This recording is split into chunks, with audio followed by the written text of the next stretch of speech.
Hello friends, welcome to bliss cinemas. இன்னைக்கு நம்ம வடக்குப்பட்டி ராமசாமி படத்தோட ஃபுல் கதை தான் பார்க்க போறோம். வாங்க வீடியோக்குள்ள போகலாம். அதுக்கு முன்னாடி நம்ம சேனலை யாரெல்லாம் சப்ஸ்கிரைப் பண்ணலையோ சப்ஸ்கிரைப் பண்ணிக்கோங்க. உங்களுக்கு இந்த வீடியோ பிடிச்சிருந்தா லைக் பண்ணுங்க, கமெண்ட் பண்ணுங்க, ஷேர் பண்ணுங்க. இந்த கதை பார்த்தீங்கன்னா 1960களில் ஸ்டார்ட் ஆகுது. வடக்கு தமிழகத்துல பார்த்தீங்கன்னா வடக்குப்பட்டி அப்படின்ற ஊரு இருக்கு. அந்த ஊருக்கு போறதுக்கு பார்த்தீங்கன்னா ஒரே ஒரு பாதை தான் இருக்கு. அதுவும் ஒரே ஒரு பிரிட்ஜ்ல தான் போக முடியும். ஒரு டைம்ல பார்த்தீங்கன்னா ஒரு மிகப்பெரிய வெள்ளம் வந்து அந்த ஊரையே அழிச்சிட்டு போயிடுது. அப்போ அந்த ஊர் மக்கள் எல்லாத்தையுமே இழந்துடுறாங்க. அந்த ஊரோட குலதெய்வமான கண்ணாத்தா அப்படின்ற சாமியையும் இந்த வெள்ளம் அடிச்சுட்டு போயிடுது. அதுக்கப்புறமே இந்த ஊர் மக்கள் வந்து கண்ணாத்தா அந்த ஊர் மலையில இருக்கா, அவங்களுக்கு ஒரு பிரச்சனைனா இறங்கி வருவான்னு நம்புறாங்க. அதே டைம்ல பாத்தீங்கன்னா இன்னொரு குரூப் அந்த ஊருக்குள்ள ஒரு காட்டேரி அலையுது, அது ஊரையே நாசம் பண்ணுது அப்படின்ட்டு சொல்லிட்டு வராங்க. அந்த காட்டேரியை கட்டுப்படுத்துறதுக்காக ஊர்ல 2 பேர் மிக முக்கியமானவங்க, 2 பேர் வந்து ஊர் தலைவர் ஆகணும்னு நினைக்கிறாங்க. மூக்கையன், காளையன். இவங்க 2 பேரும் நாங்க அந்த காட்டேரியை அழிக்கிறோம், அழிச்சு இந்த ஊர் தலைவரா நாங்க மாறுறோம் அப்படின்ட்டு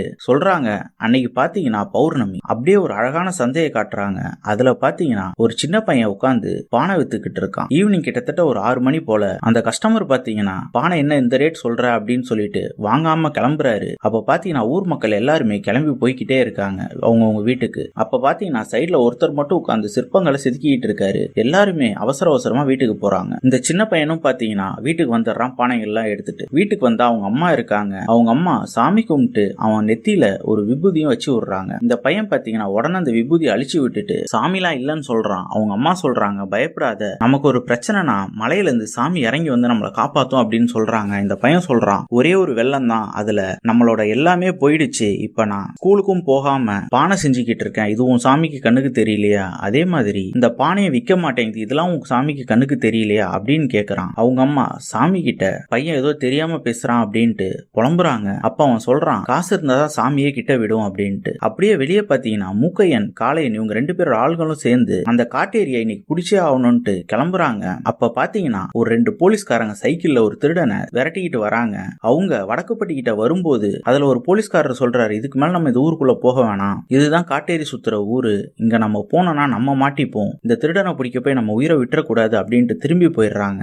அந்த திருடன் என்ன பண்றான்னு பாத்தீங்கன்னா அப்படியே ஓடி உள்ள வரான். ஊருக்குள்ள வந்து அந்த சின்ன பையன் வீட்டுக்குள்ள வந்துடுறான். வந்து அங்க இருக்க பானையில அவன் திருடிட்டு வந்த நகைகள் எல்லாம் போட்டு கையில எடுத்துட்டு அந்த பானையோட கிளம்புறான். அப்ப 2-3 பானையை உடைச்சிடறான். அந்த சத்தம் கேட்டு பாத்தீங்கன்னா இந்த சின்ன பையனும் வெளியே வந்து பாக்குறான். பார்த்தா ஒருத்தன் அவங்க பானையை திருடிட்டு போறதை தெரிஞ்சுக்கிறான். அவங்கள திருடன் திருடன் சொல்லிட்டு இவன் துரத்திட்டு போறான். அதே டைம்ல பாத்தீங்கன்னா அந்த ஊர்க்காரங்க எல்லாம் சேர்ந்து அந்த காட்டேரியை பிடிக்க போன இடத்துல அந்த காட்டேரியை பார்த்து ஒருத்தர் அந்த இடத்துல மயக்கம் போட்டு விழுந்துடுறாரு. மத்தவங்க எல்லாமே திருச்சி ஓடிடுறாங்க. இந்த பையன் பாத்தீங்கன்னா அந்த திருடனே துரத்திட்டு ஓடுறான். அந்த திருடன் ஒரு கட்டத்துல ஒரு இடத்துல அந்த பானையை புதைச்சு வச்சுட்டு மேல ஒரு கல்லை வச்சுட்டு ஓடி போயிடுறான். அப்ப பாத்தீங்கன்னா இந்த பையன் அங்க போயிட்டு நின்று திரும்பி பாக்குறான், எங்க திருடன்ட்டு தேடும் போது அந்த காட்டேரி ஒரு பெரிய மாட்டு வண்டியில வேகமா வருது. பின்னாடி ஊர் மக்கள் எல்லாமே துரத்திட்டு வராங்க. இவன் ஒரு செகண்ட் என்னடா பண்றதுன்னு நிக்கும் போது அந்த மாட்டு வண்டி வீலு அந்த திருடன் வச்ச பானைக்கு மேல இருந்த கல்லுல பட்டு கவுந்து விழுது. காட்டேரி போயிட்டு ஒரு வைக்க பந்தத்துல விழுந்து அது எரியவும் செஞ்சிருது. அப்படியே அதுல இருந்து அந்த காட்டேரி வெளியே வருது.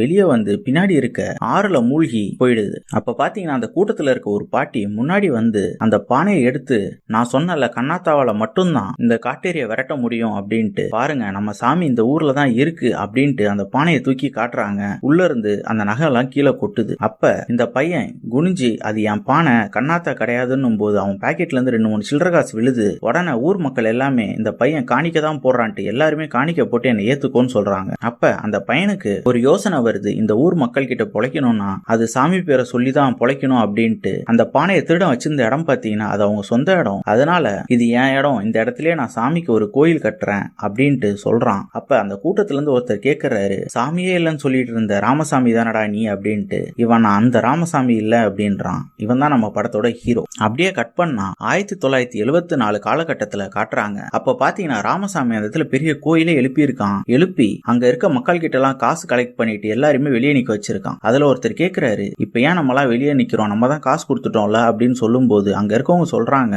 முதல்ல ஒரு வேண்டுதல் வச்சு அது நிறைவேறினவங்க எல்லாம் அதுக்கு உண்டான பரிகாரத்தை பண்ணணும், அதுக்கப்புறம் தான் மத்தவங்க உள்ள போய் அடுத்த வேண்டுதலை வைக்கணும் அப்படின்னு சொல்றான். ராமசாமி என்ன பண்றானா, அவன் செஞ்சு வச்சிருக்க பானை அவனே ஆள் போட்டு பூக்கடை எல்லாமே அவனே சொந்தமா பிசினஸ் பண்ற மாதிரி பண்ணிக்கிட்டு இருக்கான். கோயிலுக்குள்ள எல்லாமே அவன் சொல்றதுதான் ரேட்டு. அப்ப பாத்தீங்கன்னா அவங்க பரிகாரமா என்ன பண்றாங்கன்னா, அது நடந்ததுக்கு அப்புறம் எல்லாருமே வந்து நிக்கிறாங்க. அவங்க தலையில ஒவ்வொரு பானையை உடைக்கிறான் நம்ம ராமசாமி. அது முடிஞ்சதுக்கு அப்புறம் தான் மக்களை உள்ள அனுப்புறாங்க. அங்க ஒரு இன்ட்ரோடக்ஷன் சாங் வச்சிருக்காங்க. அதுல பாத்தீங்கன்னா நம்ம ராமசாமிக்கு எப்பெல்லாம் காசு தேவைப்படுதோ அப்பெல்லாம் அவன் சாமி பேரை வச்சு ஒரு ஃபங்க்ஷன் நடத்துறான். சாமி வந்திருக்குன்னு சொல்லி காசு கலெக்ட் பண்றான். ஊர் மக்கள் எதுக்கு இந்த சாமி வருது இப்போ, போன வாரம் தானே வந்துச்சுன்னு கேட்டா அதுக்கும் ஒரு காரணத்தை அழகா வச்சிருக்கான். போன வாரம் சாமி நீங்க எல்லாம் நல்லா இருக்கணும்னு வந்துச்சு, இந்த வாரம் ஊர் நல்லா இருக்கான்னு பாக்கிறதுக்காக வந்துச்சு அப்படின்னு சொல்றான். இந்த மாதிரி நல்லாவே சம்பாரிச்சிட்டு இருக்கான் நம்ம ராமசாமி. அடுத்து பாத்தீங்கன்னா ஒரு அம்பாசிடர் கார் வருது. அதுல அந்த ஊருக்கு புதுசா வந்திருக்க தாசில்தார் வராரு. அந்த கார்ல அந்த கார் நேரா கோயில் முன்னாடி வந்து நிக்குது. தாசில்தாரும் அவங்க அசிஸ்டன்டோட கோயிலுக்குள்ள வராரு. உள்ள வரும்போதே அதுல பூக்கடை வச்சிருக்கவரு நிறுத்தி வெளியேந்து கொண்டு வர பூ தேங்காய் எல்லாம் உள்ள அலௌடு இல்ல, இங்கதான் வாங்கி ஆகணும் அப்படின்னு சொல்லி அவரை நிறுத்தி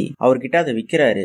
அதே மாதிரி பாத்தீங்கன்னா அவர் கேட்காமலே இவர் மாலையெல்லாம் கொடுக்கறாரு. நான் தான் கேட்கவே இல்லைன்னு சொல்லும் போது இவர் இந்த கோயில்ல இருக்க பல விஷயங்களை இதெல்லாம் தான் இந்த கோயிலோட ரூல்ஸ் அப்படின்ட்டு. அதுக்கப்புறம் சாமி கும்பிட தாசில்தார் வந்து சாமி கிட்ட போகும்போது பூசாரி கேட்கிறாரு, மாலைய கடையிலேயே வாங்கிட்டு வந்தீங்க, அதை விட சாமி கழுத்துல இருக்க மாலை தான் ஸ்பெஷல், அதுக்கு ₹1 தரணும் அப்படின்னு சொல்லிட்டு அங்கேயும் பிசினஸ் பண்றாரு. இதெல்லாம் பார்த்த தாசில்தார் வந்து அடுத்த நாள் ராமசாமியையும் அவங்க டீமையும் வர சொல்றாரு தாலுகா ஆபீஸ்க்கு. அங்க போன இடத்துல பாத்தீங்கன்னா தாசில்தார் வந்து நீங்க நல்லா சம்பாதிக்கிறீங்க, ஒரு கவர்மெண்ட் ஆபீசர் கிட்டே இப்படி சம்பாதிக்கிறீங்கன்னா மக்கள் கிட்ட எல்லாம் எவ்வளவு ஏமாத்துறீங்க, இதை நம்ம ஒரு பிசினஸாவே செய்யலாம் அப்படின்னு சொல்லிட்டு அவரு கோயிலுக்கு உண்டான இடத்தெல்லாம் நம்ம வாடகைக்கு விடலாம் அப்படின்ற மாதிரி அவர் ஒரு ஐடியா கொடுக்கறாரு. அதுக்கு மாசத்துக்கு ₹10,000 வரும், எனக்கு ₹8,000, உங்களுக்கு ₹2,000 அப்படின்னு சொல்றாரு. நம்ம ஹீரோ அதுக்கு ஒத்துக்கல. உங்களுக்கு வேணா அந்த ₹2,000 வச்சுக்கோங்க, எங்களுக்கு ₹8,000 அப்படின்ற மாதிரி அவர் வாக்குவாதம் பண்ண தாசில்தார் வந்து முடியவே முடியாதுன்றாரு. ஒரு கட்டத்துல ஹீரோ அதை நானே தனியா பண்ணிக்கிறேன் அப்படின்னு சொல்லிட்டு கிளம்புறாரு. தாசில்தார் சொல்றாரு, என் அனுமதி இல்லாம உன்னால எப்படி பண்ண முடியும், நான் பாக்குறேன் அப்படின்ற மாதிரி சொல்லி அமைச்சிடுறாரு. நம்ம ஹீரோ இதை பண்ணணும்னா ஊர்ல இருக்க அந்த 2 முக்கியஸ்தர்கள்கிட்ட பர்மிஷன் வாங்க வேண்டியது இருக்கு. அதுக்காக இவர் முதல்ல ஒருத்தர் வீட்டுக்கு போறாரு. அங்க போற இடத்துல பாத்தீங்கன்னா அவர் பொண்ணு பார்க்க வந்திருக்காங்க. அது யாருன்னு பாத்தீங்கன்னா கூல் சுரேஷ். அந்த பொண்ணு இவரை பார்த்து பிடிக்கல அப்படின்னு சொல்லுது. ஆனா அவங்க குடும்ப வழக்குப்படியே பிடிக்குதோ பிடிக்கலையோ அவங்க கொடுத்த வாக்குக்காக கல்யாணம் பண்ணி வச்சிருவோம் அப்படின்ற மாதிரி காட்டுறாங்க. அந்த பொண்ணு மாப்பிள்ளைய பிடிக்கவே இல்லைன்னு சொல்லிட்டு போகுது.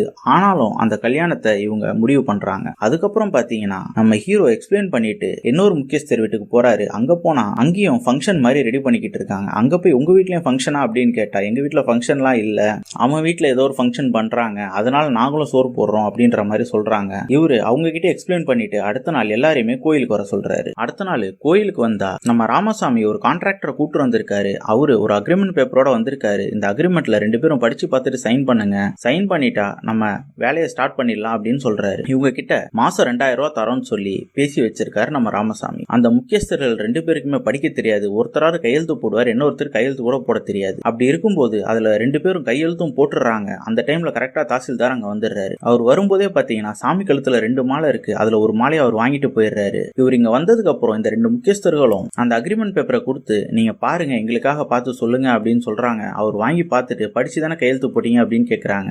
2 பேருமே நாங்க படிக்கல அப்படின்ற மாதிரி சொல்றாங்க. அப்ப பாத்தீங்கன்னா அந்த சாமி கழுத்துல இருக்க மாலையை எடுத்துருவாங்க அப்படின்னு தாசில்தார் சொல்றாரு. ஒரு மாலை தான் இருக்கு, அந்த மாலையை யார் கழுத்துல போடுறதுன்ற பிரச்சனை வருது. அந்த பிரச்சனை பெருசாகி கைகலப்பு வரைக்கும் போயிடுது. இத காரணமா வச்சு தாசில்தார் வட்டாட்சியர் தலைமையில அந்த கோயில சீல் வச்சு அந்த கோயில இதுக்கு மேல நடக்கிற பணியெல்லாம் கவர்மெண்ட் சார்பா தான் பண்ணுவோம் அப்படின்னு சொல்லிட்டு அந்த பொறுப்பையும் தாசில்தார் கிட்ட ஒப்படைச்சிடுறாங்க. அந்த தாசில்தார் என்ன பண்றாருன்னா அதே கான்ட்ராக்டரை கூப்பிட்டு அவர்கிட்ட எனக்கு ₹8,000 உனக்கு ₹2,000 அப்படின்ற மாதிரி பேசி அந்த ப்ராஜெக்ட ஸ்டார்ட் பண்ணிடுறாங்க. அப்படியே ஒரு 3 மாசத்துக்கு அப்புறம் பாத்தீங்கன்னா ஒரு பஸ் வருது. அதுலதான் கயல்விழி வராங்க. கயல்விழி தான் நம்ம கதையோட ஹீரோயின். அவங்க சென்னையில கண்டக்டரா இருக்காங்க. அவங்க ஊருக்குள்ள வரும்போதே பாத்தீங்கன்னா ஊர் ஃபுல்லாவே குடிச்சிட்டு சுத்திக்கிட்டு இருக்காங்க. ஃபுல்லாவே சாராய கடையா இருக்கு. அப்படியே கோயில் கிட்ட வந்தா கோயிலும் மூடி பாலடைஞ்சு கிடக்குது. என்னாச்சு அப்படின்ட்டு அங்க இருக்க பாட்டி கிட்ட கேட்கும்போது அந்த பாட்டி சொல்றாங்க, ராமசாமி என்னைக்கு அந்த கான்ட்ராக்டரை கூட்டிட்டு வந்தானோ அன்னைக்கே இந்த ஊரு நாசமா போச்சு அப்படின்ற மாதிரி சொல்றாங்க. உடனே கயல்விழி பாத்தீங்கன்னா ராமசாமியை தேடி வராங்க.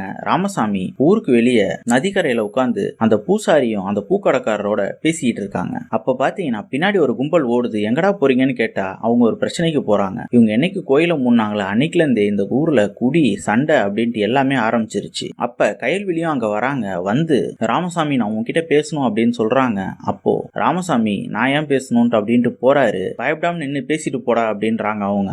அதுல ஒருத்தர் சொல்றாரு, ஐயோ நாங்க பயந்துட்டோம்னு ஒத்துக்கிறோம், இல்லனா நீங்க 2 மணி நேரம் பேசுவீங்கன்ற மாதிரி சொல்றாரு. அப்பதான் கயல்விழி அந்த பூசாரி கண்ணை பாக்குறாங்க. செவந்து போய் இருக்கு. உனக்கு கண்ணு எதுவும் உறுத்துதா அப்படின்னு கேக்குறாங்க. அவர் இல்ல அப்படின்றாரு. உடனே ராமசாமி சொல்றாரு, 24 நேரம் குடிச்சிட்டே இருந்தா கண்ணு சவப்பா தான் இருக்கும் அப்படின்ட்டு. அப்ப கயல்விழி சொல்றாங்க, மெட்ராஸ்ல மெட்ராஸ் செய்யணும் ஒண்ணு பரவுது, அதுதான் இந்த ஊர்ல வந்துருச்சோ அப்படின்றதுக்காக கேட்டேன், எல்லாம் தெரிஞ்ச மாதிரி பேசாத போடா அப்படின்ட்டு அவங்க போயிடுறாங்க. ஊர் மக்கள் எல்லாருமே பாத்தீங்கன்னா சாராய கடையில உட்காந்து சாராயம் குடிச்சிட்டு இருக்காங்க. அப்ப முனிசாமி அண்ணன் வராரு. அவரு முன்னாடி சிற்பங்கள்லாம் செஞ்சுக்கிட்டு இருந்தவர் அவரு ஒரு நாள் கோயில் கிட்ட உட்காந்து குடிக்கும் போது அவருக்கு கண்ணு போயிடுச்சு, சாமி குத்தத்தாலதான் அவருக்கு கண்ணு போயிடுச்சு அப்படின்னு அவர் நம்புறாரு. அதே ஊர் மக்கள் கிட்டும் சொல்றாரு, எல்லாரும் கோயிலெல்லாம் பூட்டி போட்டுட்டு கோயில் கிட்டே உட்காந்து குடிச்சுக்கிட்டு இருக்கீங்க, ஒரு நாள் சாமி வந்து உங்களை எல்லாம் கண்ணு குத்த போகுது அப்படின்னு சொல்லிட்டு அவரு போறாரு. அப்பதான் நம்ம ஹீரோக்கு ஒரு ஐடியா வருது. என்னன்னு பாத்தீங்கன்னா, இந்த பிரச்சனையெல்லாம் சால்வ் பண்ணணும்னா மெட்ராஸைய இந்த ஊருக்கு கொண்டு வரணும் அப்படின்ட்டு அவர் டிசைட் பண்றாரு. அடுத்த நாளே பாத்தீங்கன்னா கயல்விழி ஊருக்கு கிளம்புறாங்க சென்னைக்கு.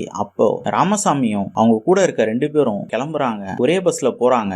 ராமசாமி ஊருக்கு போயிட்டு அங்க இருக்க ஒரு லாட்ஜ்ல ரூம் எடுத்து தங்குறாங்க. அப்பதான் அவரு அந்த கூட வந்த பூக்கடைக்காரர் கிட்ட சொல்றாங்க, நம்ம மெட்ராஸைய ஊருக்கு கொண்டு போக போறோம், கொண்டு போய் அந்த 2 முக்கியஸ்தர்கள் வீட்டுல பரப்பி விடணும், அவங்கள வச்சுதான் இந்த கோயிலை திறக்கணும் அப்படின்ட்டு இவர் டிசைட் பண்ணிருக்கதா சொல்றாரு. அதை எப்படிப்பா எடுத்துட்டு போறோம் அப்படின்னு கேட்கும்போது, அது இந்த பூசாரியை வச்சுதான் எடுத்துட்டு போறோம், அவன் தான் எப்ப பாரு குடிச்சிக்கிட்டு கண்ணு செவந்தே இருக்கான், யாருக்கும் டவுட் வராது அப்படின்ட்டு ராமசாமி சொல்றாரு. அதுக்காக இவங்க கயல்விழி வேலை செய்யற ஹாஸ்பிட்டலுக்கு போறாங்க. அங்க போனா இவருக்கு மெட்ராஸ் அப்படின்னு சொல்றாங்க. அதுக்கு வெளியே இருக்க கேம்ப்ல மருந்து வாங்கிட்டு போங்க அப்படின்ட்டு அங்க இருக்க காவல்காரர் சொல்றாரு. உடனே நம்ம ஹீரோ அவர் வயித்துல குத்தி இவர் பால்டாயில் குடிச்சிட்டாரு அப்படின்ட்டு சொல்லி உள்ள கூட்டிட்டு போயிட்டு அட்மிட் பண்றாங்க. உள்ள அவருக்கு வயிறெல்லாம் மொத்தமா கிளீன் பண்ணி வெளியே தூக்கி போடுறாங்க. அந்த டைம்ல பாத்தீங்கன்னா கயல்விழி வந்துடுறாங்க. அவங்க கிட்ட இருந்து மறைஞ்சுக்கிறதுக்காக கடைசியில பார்த்தா கயல்விழியோட ரூம்லயே போய் ஒளிஞ்சிக்கிறாரு. அந்த டைம்ல பாத்தீங்கன்னா கயல்விழியும் வந்துடுறாங்க.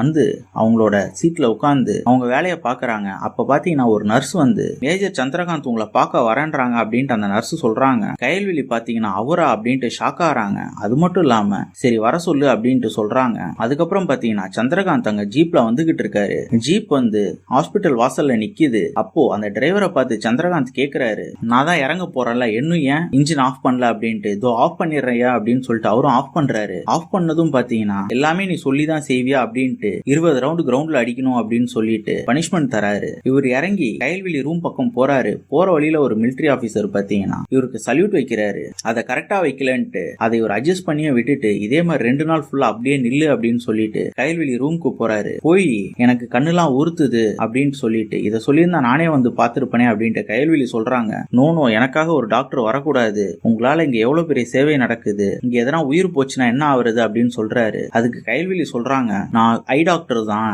என்கிட்ட ஒன்னும் அந்த மாதிரி உயிர் போற அளவு பேஷண்ட்லாம் நான் பார்க்கல அப்படின்னு சொல்றாங்க. நீங்க எதிர்த்து பேசாதீங்கன்ற மாதிரி அவர் சொல்றாரு. அதுக்கப்புறம் இவர் கண்ணை டெஸ்ட் பண்ணிட்டு, உங்களுக்கு மெட்ராஸ் தான் வந்திருக்கு, இப்ப யாருக்குமே இது வரது கிடையாது, ஒரு வாரத்துக்கு மேல ஆச்சு பேஷண்ட் வந்து, நீங்க தான் லாஸ்ட் அப்படின்ற மாதிரி சொல்லவும் நம்ம ஹீரோக்கு ஒரு ஐடியா வருது. நம்ம இப்ப அந்த பூசாரிக்கு மேஜர் கிட்ட இருந்து தான் மெட்ராஸை கொடுக்கணும் அப்படின்ட்டு சொல்லி அவர் டிசைட் பண்றாரு. அதுக்கப்புறம் பாத்தீங்கன்னா இவர் மேஜர் கிளம்புறாரு. வரும்போது பாத்தீங்கன்னா அதே ஜீப்ல ஏறாரு. ஏறும்போது பாத்தீங்கன்னா அந்த டிரைவர் இன்ஜினை ஸ்டார்ட் பண்ணாம இருக்காரு. இன்னும் ஏன் ஸ்டார்ட் பண்ணாம இருக்க, தீவிரவாதிகள் அட்டாக் பண்ணா என்ன பண்ணுவ அப்படின்ற மாதிரி கேட்டு திருப்பி ஒரு 20 ரவுண்டு குட்டிக்கோரன் அடிக்கணும்ன்ற மாதிரி சொல்லிடுறாரு. அதுக்கப்புறம் அங்கிருந்து மேஜர் அவங்க ஆபீஸ்க்கு போறாரு. போற வழியில ராமசாமி அவரை ஃபாலோ பண்ணிட்டே போறாரு. போய் பார்த்தா இவரை உள்ள உடல நாட் அலோடுன்னு சொல்லிடுறாங்க அங்க இருக்க செக்யூரிட்டி பீப்புள். அதுக்கப்புறம் நைட்டு 3 பேரும் அதே இடத்துக்கு போறாங்க. போனா அங்க இருக்க ஒவ்வொருத்தருமே அவங்களுக்கு கொடுத்துருக்க பனிஷ்மெண்ட்டை பண்ணிட்டு இருக்காங்க. ஒருத்தர் பாத்தீங்கன்னா புல்லப்ஸ் எடுத்துட்டு இருக்காரு, ஒருத்தர் குட்டிக்கரன் அடிச்சிட்டு இருக்காரு. இந்த மாதிரி ஒவ்வொருத்தரும் ஒன்னு பண்ணிக்கிட்டு இருக்காங்க. இவங்க அந்த பூசாரி கிட்ட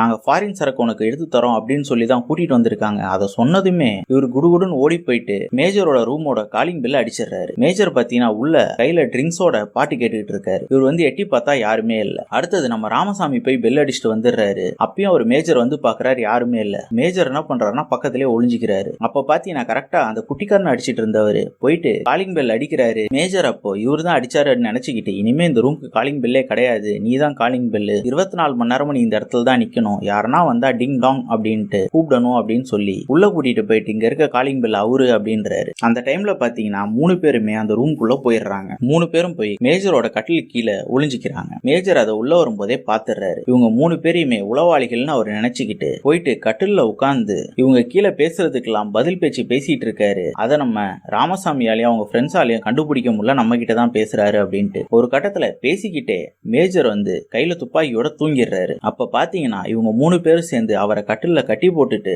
அந்த ரூம்ல இருக்க சரக்கு பாட்டில் எல்லாம் அந்த பூசாரி காட்டுறாங்க. இவ்வளோத்தையும் மேஜர் உனக்கு தராரு, அவருக்கு நீ என்ன பண்ண போற அப்படின்னு கேட்கும்போது, நீங்க என்ன சொன்னாலும் நான் செய்யறேன் அப்படின்றாரு. போய் அவரை கண்ணோட கண்ணு வச்சு நன்றி சொல்லிட்டு வா அப்படின்றாங்க. நம்ம பூசாரியும் அவர்கிட்ட போயிட்டு மேல ஏறி கண்ணோட கண்ணு தேய்க்கிறாரு. இவருக்கும் மெட்ராஸ் வந்துருது. இப்படி நடந்ததை நினைச்சு மேஜர் வந்து மனநல பாதிக்கப்பட்டுறாரு. அவரை ஹாஸ்பிட்டல்லே கட்டி வச்சிருக்காங்க. ராமசாமியும் அவங்க 2 ஃப்ரெண்ட்ஸும் அவங்க ஊருக்கு வந்துடுறாங்க. வந்த வந்ததுக்கு அப்புறம் தான் பூசாரிக்கு தெரியுது அவரு கண்ணுக்கும் மெட்ராஸை வந்துருச்சு அப்படின்ட்டு. அதுக்கப்புறம் ராமசாமி சொல்றாரு, இதை நீதான் கொண்டு போயிட்டு அந்த 2 முக்கியஸ்தர்கள் வீட்லயும் பரப்பி விடணும் அப்படின்ட்டு சொல்றாரு. அதுக்காக முதல்ல ஒருத்தர் வீட்டுக்கு போறாங்க. போயிட்டு அந்த வீட்டுல ஒரு ஹோமம் நடத்துறாங்க. அப்பதான் அவர் வராரு. நான் இதெல்லாம் சொல்லவே இல்லை, நீ ஏன் பண்ணேன்ட்டு. ஐயோ நான் தெரியாம வந்துட்டேன், ஆப்போசிட் வீட்டுக்கு போக வேண்டியது உங்க வீட்டுக்கு வந்துகிட்டேன் அப்படின்னு சொல்றாரு. ஆமா, ஏன் அவன் இந்த ஹோமத்தை வளர்க்குறான் அப்படின்னு இந்த ஆளு கேட்கிறாரு. எப்பயுமே நிரந்தரமா அவரு தான் பிரசிடென்டா இருக்கணும் அப்படின்றதுக்காக இந்த ஹோமத்தை நடத்துறாரு அப்படின்ட்டு சொல்றாரு. அப்ப இந்த ஹோமத்தை நீங்க முடிச்சுட்டு போ அப்படின்னு சொன்னதும் இங்க அந்த ஹோமத்தை முடிச்சுட்டு அவர் கையில இருக்க ஒரு கர்ச்சிப் எடுத்து இவர் கண்ணை நல்லா தொடச்சி இதை அப்பப்ப கண்ணில் ஒத்தி எடுத்துக்கோங்க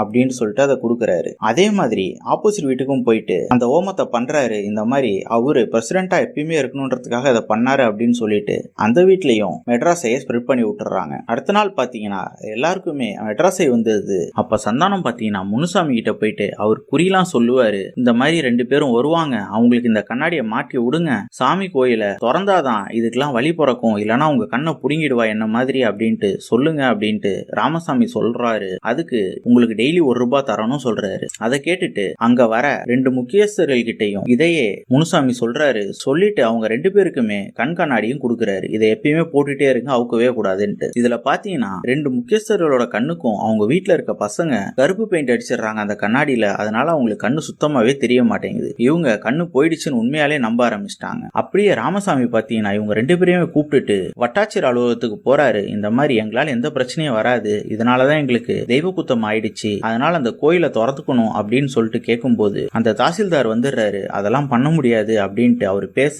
அதுக்கு வட்டாட்சியர் நீ ஏன் பேசிக்கிட்டே இருக்க, நான் பேசிக்கிறேன் அப்படின்ட்டு சொல்றாரு. வட்டாட்சியர் 4 நாள் கழிச்சு அதை பண்ணலாம், கும்பாபிஷேகமே பண்ணி திறக்கலாம், ஆனா அந்த 4 நாளும் அந்த ஊருக்குள்ள எந்த பிரச்சனையுமே வரக்கூடாது, அப்படி வந்துச்சுன்னா அந்த கோயிலை நீங்க நிரந்தரமா மறந்துருங்க அப்படின்ட்டு வட்டாட்சியர் சொல்லி அனுப்பிச்சிடுறாரு. அதை வெளியே இருந்து கேட்ட தாசில்தார் வந்து ராமசாமி கிட்ட 4 நாள் இருக்குல்ல, எப்படி நீ திறக்கிற பாக்கலாம் அப்படின்ட்டு சொல்றாங்க. அதுக்கு ராமசாமி 4 நாள் தான் இருக்கு, நான் பாத்துக்கிறேன் அப்படின்னு சொல்லிட்டு கிளம்புறாரு. அப்படியே எல்லாருமே வட்டாட்சியர் அலுவலகத்துல இருந்து வெளியே வராங்க. வெளியே வரும்போது பாத்தீங்கன்னா 2 முக்கியஸ்தர்களுமே அவங்க அம்பாசிடர் கார்ல வந்திருக்காங்க. இவங்க 2 பேருக்கு தான் கண்ணாடில கருப்பு கலர் அடிச்சதுனால கண்ணு தெரியாம ஒருத்தர் கார் மாதிரி உட்கார்ந்துடுறாரு. உட்கார்ந்து டிரைவரை கார் எடுறா அப்படின்னு சவுண்டு கொடுக்குறாரு. ஒரு கார் போயிடுது. இப்ப இருக்கதே ஒரு கார் தான். அதுல இன்னொரு முக்கியஸ்தரும் வராரு. டேய் இது ஏன் கார்ரா, நீ ஏன்டா ஏறி உட்காந்துருக்க அப்படின்னு கேட்கிறாரு. ஏன் உன் கார்ல நான் உட்கார கூடாதா அப்படின்ட்டு. சரி உட்காந்து தொலை அப்படின்ட்டு இவர் இன்னொரு சைடு போய் உட்கார போறாரு. இவரு நவுந்து அந்த சைடும் போயிடுறாரு. அப்ப வந்து இது யாரா இன்னொருத்தர் 2 பேர் தான்டா கார்ல உட்கார முடியும் அப்படின்னும் போது இல்ல நான் தான் உட்காந்துருக்கேன்னு சொல்லும் போது நம்ம ராமசாமி வராரு. சரி உட்காருங்க நான் கூட்டிட்டு போறேன் அப்படின்னு சொல்லிட்டு நம்ம ராமசாமி காரை ஓட்டி கூட்டிட்டு வந்துகிட்டு இருக்காரு. அப்ப பாத்தீங்கன்னா 2 முக்கியஸ்தர்கள் வீட்டுல இருக்க பையனும் பொண்ணும் வீட்டை விட்டு ஓடி வராங்க. அத பாத்தீங்கன்னா கூல் சுரேஷோட இருக்க ஒருத்தர் பாத்துறாரு. அப்ப பாத்தீங்கன்னா கூல் சுரேஷ் அந்த ஊர் மக்கள் எல்லாருக்குமே அவர் கல்யாணத்துக்காக சரக்கு பார்ட்டி வச்சுக்கிட்டு இருக்காரு. அங்க இருக்கவரை கூட்டிட்டு போய் காட்டும் போது கூல் சுரேஷ் சொல்றாரு அது அவங்க கிடையாது அப்படின்னு சொல்லிட்டு இவரை அமுச்சு விட்டுட்டு அங்க குடிச்சிட்டு இருக்கவங்க எல்லாம் அவங்களே காசு கொடுத்துட்டு போக சொல்லிடு அப்படின்னு சொல்லிட்டு கடுப்புல வராரு. இவரை பார்த்ததுமே அவங்க 2 பேரும் ஓடுறாங்க. அப்போ அந்த பையன் சொல்றாரு வா நம்ம 2 பேரும் உழுந்து தற்கொலை பண்ணிக்கலாம் அப்படின்ட்டு. அப்ப அந்த பொண்ணு சொல்லுது தற்கொலை முடிவாகாது அப்படின்ட்டு.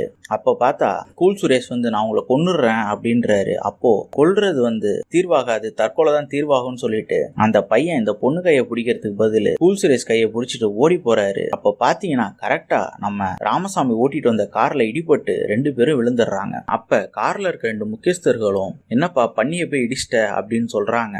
ஆமா ஐயா பண்ணிதான், இருங்க நான் பாத்துட்டு வரேன் அப்படின்னு சொல்லிட்டு கீழே இறங்கி வராரு. பார்த்தா இவங்க 2 பேரும் இவங்க வந்து அந்த பொண்ணுகிட்டையும் பையன்கிட்டையும் கோயில் திறக்கிற வரைக்கும் வெயிட் பண்ணுங்க, அடுத்த நாள் உங்களுக்கு நான் எதனா சொல்லி குறி சொல்லி கல்யாணம் பண்ணி வச்சிடறேன் அப்படின்னு சொல்றாங்க. இந்த சைடு கூல் சுரேஷை பார்த்தா அவரு பயங்கரமா அடி வாங்கி கை கால்லாம் இழுத்துக்கிட்டு வாய் பேச முடியாம இழுத்துக்கிட்டு கிடக்குறாரு. அவரையும் கூட்டிட்டு போயிட்டு ஒரு வைத்தியர்கிட்ட விட்டுட்டு இவரு ஊருக்குள்ள வந்துடுறாரு. வைத்தியர்கிட்ட விட்டுட்டு இன்னும் 4-5 நாள்ல கல்யாணம் இருக்கு, அதுக்குள்ள சரியாயிடணும் அப்படின்ற மாதிரி சொல்லிட்டு வராரு. அதுல அந்த கூல் சுரேஷோட இருந்தவன் சொல்றான் இவங்களை அடிச்சது யாருன்னு எனக்கு தெரியும், நான் தூரத்துல இருந்து பார்த்தேன் அப்படின்னு சொல்லும் போது அவனுங்க எங்க இருந்தாலும் புடிச்சிட்டு வா அப்படின்ற மாதிரி சொல்றாங்க. இதை தெரிஞ்சுக்கிட்ட தாசில்தார் இதை வச்சு எதனா பிரச்சனை பண்ண முடியுமா அப்படின்ட்டு ஊருக்குள்ள வர பாக்குறாரு. ஊருக்குள்ள எல்லாரும் காப்பு கட்டியாச்சு, அதனால ஊருக்குள்ள யாரையும் விட முடியாதுன்ட்டு ஊர் வாசலே நின்னு ஊர் மக்களும் ராமசாமியும் சேர்ந்து தடுத்துடுறாங்க. அதுக்கப்புறம் தாசில்தார் பாத்தீங்கன்னா போலீஸ்காரங்களை கூட்டிட்டு கூல் சுரேஷ் அட்மிட் ஆயிருக்க அந்த வைத்தியசாலைக்கு போறாங்க. அங்க போனா அது யாருன்னு சொல்லுங்க, நாங்க அவங்க மேல கேஸ் போடுறோம்னு சொல்லும் போது எங்களுக்கே தெரியாதுன்ற மாதிரி சொல்லிடுறாங்க. அதுக்கப்புறம் பாத்தீங்கன்னா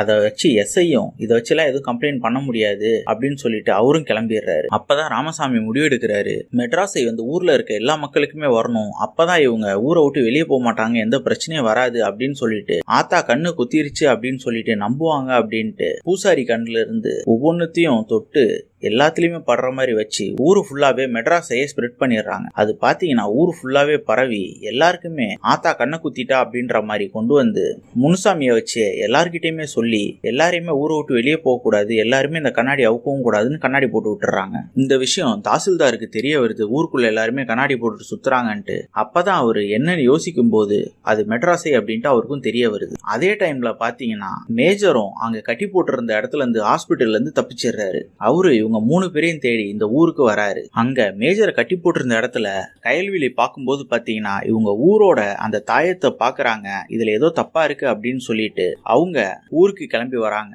இதை தெரிஞ்சுக்கிட்ட தாசில்தார் வந்து அவங்கள கூட்டிட்டு வரதுக்காக அவங்க அசிஸ்டன்ட் அனுப்புறாரு. அவங்களும் கூட்டிட்டு வராங்க. அப்போ அவங்க சொல்றாங்க, அந்த ஊர் ஃபுல்லாவே மெட்ராஸை தான் பரவி இருக்கு, சாமி குத்தெல்லாம் எதுவும் ஆகல, இதை நம்ம அவங்கள நம்ப வச்சா போதும், இதை நான் பாத்துக்கிறேன், நான் போய் சொல்றேன் அப்படின்னு சொல்லிட்டு இவங்க ஊருக்குள்ள வராங்க. ஊருக்குள்ள வரும்போதே இவங்களுக்கு காப்பு கட்டி உள்ள கூட்டிட்டு வராங்க. இவங்க ஊருக்குள்ள வந்ததுமே அங்க மக்களை கூட்டி வச்சு இந்த மாதிரி உங்களுக்கு வந்து இருக்குது மெட்ராஸை, இந்த டிராப்ஸ் போட்டாலே சரியாயிடும் அப்படின்ற மாதிரி சொல்றாங்க. அப்போ அங்க ராமசாமியும் விஷயம் தெரிஞ்சு வந்துடுறாரு. அப்போ பாத்தீங்கன்னா அங்க இருக்க யாருமே இது சாமி குத்தம் ஆயிடும், நாங்க பண்ணிக்க மாட்டோம் அப்படின்றாங்க. ஆனா அதுல இருக்க ஒருத்தர் மட்டும் சரி நான் பண்றேன் அப்படின்னு சொல்றாரு. அப்ப கரெக்டா அங்க இருக்கவங்க காதல்லாம் சந்தானம் ஒண்ணு சொல்லி அனுப்புறாரு, நீ இப்படி பண்ணலாமா, இப்படிதான் எங்களெல்லாம் மாத்திரியா அப்படின்னு சொல்லிட்டு எல்லாருமே கிளம்பி போக ஆரம்பிச்சிடுறாங்க. அப்ப கடைசியா கயல்விழியோட அப்பா மட்டும் நிக்கிறாரு. நீ ஏமா இப்படி பண்ற அப்படின்னு சொல்லிட்டு சொல்றாங்க. நீங்களாவது புரிஞ்சுக்கோங்கப்பா அப்படின்னு இவங்க சொல்ல, நீ ஏமா இப்படி எல்லாரையுமே மதம் மாத்த பாக்குற அப்படின்ட்டு இவங்க அந்த டாக்டர் பேக காட்டுறாங்க. அதுல போட்டிருக்க பிளஸ் இவங்க சிலுவன்ற மாதிரி பரப்பி விட்டுட்டு இருக்காங்க. அப்ப பாத்தீங்கன்னா கூல் சுரேஷ்க்கு ஆயிருக்க இந்த நிலைமை வந்து பொண்ணு வீட்டுக்கு தெரிஞ்சிருது. அப்போ கூல் சுரேஷோட அப்பாவும் அம்மாவும் அங்க வந்து இந்த மாதிரி பையனுக்கு ஆயிடுச்சு, ஆனா நமக்கு வாக்கு தான் முக்கியம், இந்த பொண்ணை தான் நீங்க கல்யாணம் பண்ணி கொடுக்கணும் அப்படின்னு சொல்றாரு. அந்த முக்கியஸ்தரும் நான் கண்டிப்பா அப்படிதான் பண்ணுவேன் அப்படின்ற மாதிரி சொல்லிடுறாரு. சரி என்கேஜ்மெண்ட் பண்ணிடலாம், நீங்க மாப்பிள்ளைய கூட்டிட்டு வாங்க அப்படின்னு சொல்றாங்க. எல்லாருமே மாப்பிள்ளைக்காக ஆர்வமா வெயிட் பண்ணா மாப்பிள்ளைய பாடையில கட்டி தூக்கிட்டு வர மாதிரி கூல் சுரேஷ மேல உட்கார வச்சு கூட்டிட்டு வராங்க. முன்னாடி அவங்க அப்பா அம்மாலாம் ஆடிட்டு வராங்க. ஒவ்வொருத்தருமே பார்த்துட்டு என்ன இது மாப்பிள்ளை வர வேண்டிய நேரத்துல பணம் வருதுன்ற மாதிரி பேச கடைசியில உள்ளேயும் வந்துடுறாங்க. இவங்க உள்ள வந்தோன்னு முக்கியஸ்தர் சொல்றாரு, சரி ஆரம்பிங்க அப்படின்னு ஒரு 4-5 பாட்டி போயிட்டு சாவு ஒப்பாரி வைக்க ஆரம்பிக்கிறாங்க. நான் இதை சொல்லல, நலங்கு வைக்க ஆரம்பிங்க அப்படின்ற மாதிரி சொல்றாரு. அப்ப ஒவ்வொருத்தரா வந்து நலங்கு வைக்க ஆரம்பிக்கிறாங்க. அப்பதான் பாத்தீங்கன்னா இன்னொரு முக்கியஸ்தரும் அங்க உள்ள வந்துடுறாரு. இனி நீ நானும் வேற இல்லப்பா, நான் வைக்கிறேன் அப்படின்னு சொல்லும் போது கூல் சுரேஷ் வந்து அவரை பார்த்து அவரால் பேச முடியாதுன்றதுனால சைகையிலேயே சொல்றாரு, உன் பையனும் அந்த பொண்ணும் தான் லவ் பண்றாங்க, இது காரணமே அவங்க தான் அப்படின்ட்டு. ஆனா அங்க இருக்க யாருக்குமே அதை புரிஞ்சுக்க முடியல. கடைசியில 2 பேருக்கு என்கேஜ்மெண்ட்டும் ஆயிடுது. அதுக்கப்புறம் பாத்தீங்கன்னா கயல்விழி வீட்டுல அவங்க அப்பா, நீ ஊருக்கு கிளம்பு, நீ இங்க இருக்காத, இங்க இருந்து இப்பெல்லாம் பண்ணிக்கிட்டு இருக்காத அப்படின்ற மாதிரி சொல்லி துரத்துறாரு. அப்ப கரெக்டா வெளியே கூல் சுரேஷ் எல்லாருக்குமே என் கையால தான் பத்திரிகை கொடுப்பன்ட்டு அவரை தூக்கிட்டு ஊர் ஃபுல்லாவே அலையிறாங்க பத்திரிகை கொடுக்கறதுக்கு. அந்த பத்திரிகைய கயல்விழி பாக்குறாங்க. பார்த்ததும் ஊருக்கு வெளியே வந்து பார்த்தா தாசில்தாரோட வண்டி நிக்குது. தாசில்தாரு இவங்க கிட்ட கான்டாக்ட் பண்றதுக்காகவே ஒரு வாக்கி டாக்கி கொடுத்து விட்டுருப்பாரு. அதுல இவங்க தாசில்தார் கிட்ட பேசுறாங்க, இந்த மாதிரி என்னால எதுவும் பண்ண முடியல, நீங்க வந்து இந்த மாப்பிள்ளையும் பொண்ணையும் கடத்திட்டீங்கன்னா இந்த பிரச்சனையை நம்ம ஈஸியா சால்வ் பண்ணிடலாம், அதுக்கு நான் உங்களுக்கு ஹெல்ப் பண்றேன் அப்படின்ற மாதிரியும் இவங்க சொல்றாங்க. சரி அதை நாங்க பாத்துக்கிறோம் அப்படின்னு சொல்லிட்டு தாசில்தார் அவங்க அசிஸ்டன்ட் கிட்ட அவனை கூட்டிட்டு வா, அவனால தான் இதை பண்ண முடியும் அப்படின்றாரு. அவரும் ஆமா அவனாலதான் முடியும் அப்படின்னு சொல்லிட்டு பார்த்தா அந்த அசிஸ்டன்ட் வந்து மொட்டராஜேந்திரனை கூட்டிட்டு வந்திருக்காரு அவங்களை கடத்துறதுக்காக. தாசில்தார் சொல்றாரு, நான் அவரை சொல்லல இவரை தான் அப்படின்ட்டு, இவனாலலாம் இதை பண்ண முடியாது அப்படின்னு தாசில்தார் சொல்றாரு. அப்போ மொட்டராஜேந்திரன், உங்களால இப்ப அவரெல்லாம் கூட்டிட்டு வர முடியாது, என்னை நம்பி நீங்க கொடுத்துதான் ஆகணும், நான் பாத்துக்கிறேன் அப்படின்னு சொல்லிட்டு அந்த பொண்ணையும் மாப்பிளையும் கடத்துறதுக்காக நம்ம மொட்டராஜேந்திரன் கிளம்புறாரு. அவங்க கூட அந்த அசிஸ்டன்ட்டும் போறாரு. இவங்க அந்த ஊரோட அந்த ஆத்தை தாண்டி போறதுக்காக போறாங்க. அப்போ என்ன தண்ணியா இருக்கு, வேற வழி இல்லையானா வேற வழி எல்லாம் போக முடியாது, ஒரே ஒரு வழி தான், அங்கேயும் காப்பு கட்டிட்டு அந்த வழியை அடைச்சிட்டாங்க, அதனால இப்படிதான் நம்ம போய் ஆகணும் அப்படின்னு சொல்லிட்டு மொட்டராஜேந்திரனை கூட்டிட்டு போறாரு. தண்ணி வந்து கால அளவு தான் இருக்கும், ஸோ பயப்படாம வாங்க அப்படின்னு சொல்லிட்டு கூட்டிட்டு வராங்க. அந்த டைம்ல பாத்தீங்கன்னா அந்த பொண்ணும் பையனும் திருப்பி ஓடி போகாம இருக்கிறதுக்கு அந்த பூக்கடைக்காரரும் பூசாரியும் அங்க நிக்க வச்சிருக்காங்க. கயல்விழி என்ன பண்றாங்கன்னா, ராமசாமி இப்ப வெளியே விட்டா பிரச்சனை ஆயிடும், அவர் இதை தடுத்துருவாரு அப்படின்றதுனால அவர்கிட்ட வந்து கொஞ்சம் க்ளோஸா பேசுறாங்க. என் கூட இரு, நான் உன்னை லவ் பண்றேன், உன்னை நான் சின்ன வயசுல இருந்தே லவ் பண்றேன், அந்த மாதிரிலாம் சொல்லி அவர் உட்கார வச்சிடறாங்க. அந்த டைம்ல பாத்தீங்கன்னா அங்க கால அளவு தான் தண்ணி இருக்குன்னு சொல்லி கூட்டிட்டு வந்தவங்க பாதி பேர் தண்ணியில அடிச்சுட்டு போயிடுறாங்க, மீதி பேர் மட்டும் கரை வந்து சேர்றாங்க.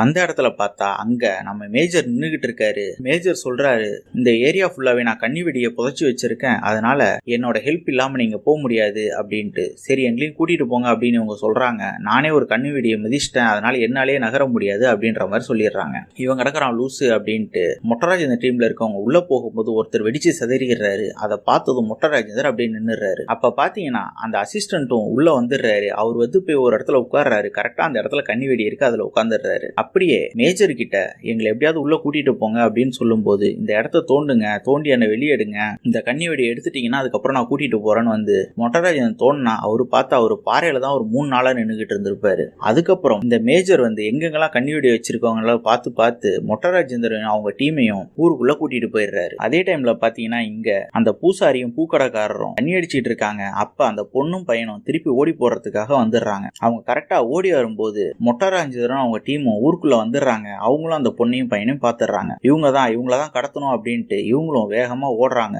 போற வழியில பாத்தீங்கன்னா அதுக்கு முன்னாடி 2 பேரும் ஓடுறாங்க. அப்ப பாத்தீங்கன்னா பூக்கடைக்காரரும் பூசாரியும் சந்தானத்துக்கிட்ட போயிட்டு நீங்க உட்காந்து லவ் பண்ணிக்கிட்டே இரு, அவங்க 2 பேரும் ஓடி போயிட்டாங்க அப்படின்னு சொல்லும் போது அவர் குடுகுடுன்னு கிளம்பி இங்க வராரு. வரும்போது நீங்க 2 பேரும் அந்த வீட்டுல போயிட்டு மேனேஜ் பண்ணிக்கோங்க, 2 முக்கியஸ்தர்களையும் நான் இவங்களை தேடி கண்டுபிடிக்கிறேன்ட்டு இவரும் ஓடுறாரு. அப்ப பாத்தீங்கன்னா மொட்டராஜேந்தரும் அவங்க டீம் அந்த பொண்ணையும் பையனையும் பிடிச்சி ஒரு மூட்டையில கட்டி கூட்டிட்டு வரும்போது கரெக்டா ஆப்போசிட்ல கூல் சுரேஷ் வந்துடுறாரு. அவர் அந்த பத்திரிகை கொடுத்து நீங்களும் கல்யாணத்துக்கு வந்துருங்க அப்படின்னு சொல்லும் போது சரி அப்படின்னு தலையாட்டிட்டு அந்த மூட்டையில என்ன இருக்குன்னு கூல் சுரேஷ் கேக்குறாரு சைகையிலேயே. இவங்க காய்கறி மூட்டை அப்படின்னு சொல்றாங்க. பார்த்தா அந்த பொண்ணோட மூஞ்சி தெரிஞ்சிடும். அப்ப அங்க ஒரு சின்ன சண்டை. அதுல இருந்து திருப்பி அந்த பையனும் பொண்ணும் ஓடுறாங்க.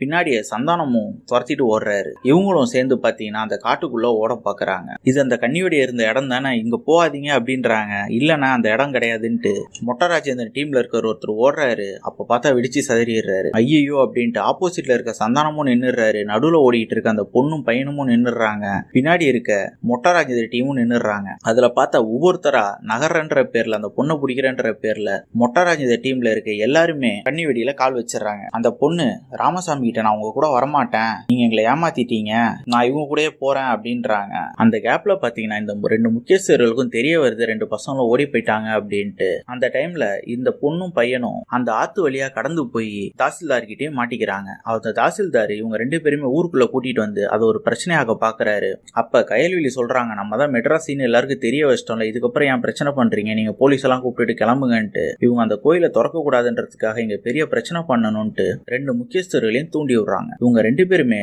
வாங்க நம்ம முச்சந்தியில வச்சு சண்டை போட்டு பாத்துக்கலாம் அப்படின்ட்டு இவங்க 2 பேருமே அவங்க படை பலத்தோட வராங்க. அங்க சந்தானம் கோயில் வாசல்ல உட்காந்துக்கிட்டு எல்லாமே போச்சு, இதுக்கு மேல என்ன பண்றதுன்னு தெரியலன்னு இருக்கும்போது முனுசாமி சொல்றாரு, கோயில் இல்லாத ஊரும் கோயில் இல்லாத இடமும் சரியாவே இருக்காது, அதை நம்புறவங்க நம்பட்டும், நம்பாதவங்க போட்டோம், நீ அதை பானன்னு சொல்ற, நாங்க அதை சாமின்னு சொல்றோம், அது நம்பிக்கையாவே இருந்துட்டு போட்டோம் அப்படின்ற மாதிரி சொல்லும் போது ராமசாமி பழச நினைச்சு பாக்குறாரு. அங்க ஒரு விஷயம் நடந்தது, அந்த காட்டேரிய ஒரு சக்தி அழிச்சுது, அப்பதான் அந்த இடத்துல சாமி இருக்குன்னு எல்லாருமே நம்புனாங்க. இப்போ அதே மாதிரி எதனா ஒரு விஷயம் நடந்தா திருப்பி இங்க சாமி இருக்குன்னு நம்புவாங்க, நம்ம ஊர் மக்கள் எல்லாமே நம்ம கூட துணையா நிப்பாங்க அப்படின்ட்டு இவர் நம்புறாரு. அதுக்காக இவர் ஒரு ஐடியா பண்றாரு. என்னன்னு பாத்தீங்கன்னா, கோயில்ல சாமியோட நகையெல்லாம் நான் திருடிட்டு ஓடுறேன், இத போயிட்டு கயல்விழி கிட்ட அந்த 2 முக்கியஸ்தர்கிட்ட சொல்லு, இந்த மாதிரி தூக்கிட்டு ஓடுறாரு நான் பார்த்தேன் அப்படின்ட்டு. அதே மாதிரி பூசாரி கிட்டையும் ஊர் மக்கள் கிட்ட எல்லாம் போய் சொல்லு, நான் அந்த டைம்ல ஊர் மன வரைக்கும் போறேன், அங்க போலீஸ் நிக்கும்ன்றதுனால நான் கோயிலுக்குள்ள திரும்பி வரேன், அப்போ அந்த கோயில்ல ஒரு அணையா தீபம் இருக்கும், அதை அந்த பூக்கடைக்காரனை தள்ளிவிட சொல்றாரு, அதுல பட்டு நான் கீழே விழுவேன், அப்ப அந்த சாமியால தான் நான் வந்து விழுந்து இவங்க கிட்ட மாட்டிக்கிட்டேன்ற மாதிரி நீ சொல்லு, இதுதான் நம்ம பிளான் அப்படின்னு சொல்லிட்டு அவர் கிளம்புறாரு. இந்த விஷயம் தாசில்தாருக்கு தெரிய வர நான் போய் கோயில செக் பண்றேன், உண்மையாலே நகை திருடு போயிடுச்சா அப்படின்ட்டு அவர் கோயில் பக்கம் வராரு. பார்த்தா இந்த பூக்கடைக்காரர் அதை தள்ள ட்ரை பண்றாரு, அவரால் முடியல. அப்ப அவனை பிடிச்சி அடிச்சு இதுதான் உங்க பிளானா அப்படின்னு தெரிஞ்சுக்கிறாங்க. இப்ப நான் பண்றேன்டா, ராமசாமி இப்ப என்னால விழுறானா இல்ல இந்த அணையா தீபத்தால விழுறானா அப்படின்றத பார்க்கலாம் அப்படின்ட்டு ராமசாமி வரும்போது கரெக்டா ஒரு மின்னல் தாக்கி இந்த தாசில்தார் கீழே விழுந்துடுறான். அதே மின்னல் தாக்கி அந்த விளக்கும் கீழே விழுந்து அது ஒரு கண்ணு மாதிரி பிரகாசமா எரியுது. அப்ப பாத்தீங்கன்னா நடுவுல நம்ம ராமசாமி இருக்கான். இந்த தாசில்தாருக்கும் கண்ணு போயிடுது. அப்ப ஊர் மக்கள் எல்லாமே நின்னு பார்த்து அந்த மலையை பார்த்து கும்பிட ஆரம்பிக்கிறாங்க. கடவுள் இருக்கு, கடவுள் தான் இப்ப இந்த திருடனை புடிச்சு கொடுத்தான் அப்படின்ட்டு. அப்ப பாத்தீங்கன்னா அந்த கண்ணு மாதிரி எரியுற தீபத்துல ஒரு வழி மாதிரி எரிய ஆரம்பிக்குது. அது வழியா ராமசாமியை ஓடி போயிட்டு அந்த தண்ணியில குதிச்சிடுறான். அப்போ அந்த 2 முக்கியஸ்தர்கள் வந்து அவன் போனா போறான், நமக்கு தான் சாமி நம்ம நகையெல்லாம் காப்பாத்தி கொடுத்துருச்சே அப்படின்ட்டு இவங்க அந்த கோயிலுக்கு கும்பாபிஷேகம் பண்ணி சிறப்பா நடத்த ஆரம்பிச்சிடுறாங்க. சில நாட்களுக்கு அப்புறம் பாத்தீங்கன்னா கயல்வெளி அந்த ஆத்தங்கரையில் நின்னுகிட்டு ராமசாமி இருக்கானா இல்லையான்னு கூட தெரியல அப்படின்ட்டு சொல்லும் போது முனுசாமி சொல்றாரு, நீ ஏமா அப்படி நினைக்கிற, கண்டிப்பா அவன் எதனா ஒரு ஓரத்துல கண்ணாத்தா அவனை கரை ஒதுக்கி இருப்பாங்க அப்படின்ட்டு சொல்றாரு. அப்படியே பார்த்தா அந்த கரைக்கு ஓரமா நம்ம மேஜர் மாட்டிக்கிட்டு இருப்பாரு. அவரை ஒரு கும்பல் வந்து நரபலி கொடுக்கறதுக்காக ரெடி பண்ணி வச்சிருப்பாங்க. அப்ப அங்க வர ராமசாமி கையில ஒரு கண்ணாடியை வச்சுட்டு அங்க இருக்க சாமி கண்ணுகிட்ட அடிப்பாரு. அது ஒரு ஒளி மாதிரி ஃபார்ம் ஆகும். அதை பார்த்தோன்னு அவங்க நிறுத்திடுறாங்க. ராமசாமி போயிட்டு, டேய் எங்க ஊர்ல காணாம போன கண்ணாத்தா இங்கதான் ஒதுங்கி இருக்கா, அதை எடுத்துட்டு போக தாண்டா நான் வந்திருக்கேன் அப்படின்னு சொல்றாரு. அப்ப அங்க இருந்து ஒருத்தர், கடவுளே இல்லைன்னு சொல்லிட்டு இருந்த ராமசாமி நீதானடா அப்படின்றாரு. நம்ம ராமசாமி அது நான் இல்ல அப்படின்னு சொல்றாரு. இன்னொரு வீடியோல சந்திக்கலாம். தேங்க்யூ.